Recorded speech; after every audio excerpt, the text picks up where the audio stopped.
రోజు అమ్మవారు శ్రీ మహాచండీ రూపంలో భక్తుల మీద కరుణా కటాక్ష వీక్షణాలను ప్రసరింపజేస్తారు.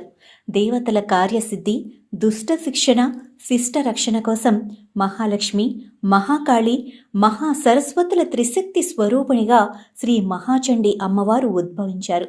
ఆమెలో అందరూ దేవతలు కొలువై ఉన్నారు. అందుకే శ్రీ మహాచండీదేవిని ప్రార్థిస్తే సకల దేవతలను ప్రార్థించినట్టేనంటారు పెద్దలు. శ్రీ మహాచండీ అనుగ్రహం వల్ల విద్య, కీర్తి, సంపదలు లభిస్తాయి. శత్రువులు మిత్రులుగా మారుతారు.